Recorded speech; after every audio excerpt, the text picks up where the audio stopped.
তোমাকে ভালোবাসার ভাগ্য হইল, কিন্তু তোমাকে পাওয়ার ভাগ্যটা হইল না। তোমাকে ভালোবেসে বুঝতে পারলাম ভাগ্য মানুষকে কতটা নিষ্ঠুর খেলায় ফেলতে পারে। আমি সবসময় ভেবেছিলাম তুমি আমার হবে। আমি তোমাকে আমার জীবনের শেষ মুহূর্ত পর্যন্ত আঁকড়ে ধরে রাখবো, কিন্তু বাস্তবতা হলো তুমি ছিলে শুধুই আমার স্বপ্নের মানুষ, আমার জীবনের সবচেয়ে সুন্দর উপহার। অথচ সেই উপহারটাকেই আমি কোনোদিন আমার হাতে পাইনি। ভালোবাসার মতো অমূল্য একটা অনুভূতি আমি পেয়েছি, কিন্তু সেই ভালোবাসার শেষ পরিণতি আমি পাইনি। তুমি আমার পাশে থাকো বা দূরে থাকো, আমার জীবনে তুমি সবসময় থেকে যাবে।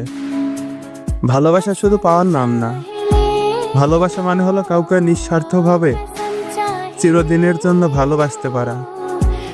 তোমাকে ভালোবাসার এই অনুভূতিটাই আমার জীবনের সবচেয়ে বড় সৌভাগ্য, আর সেই সৌভাগ্য নিয়েই আমি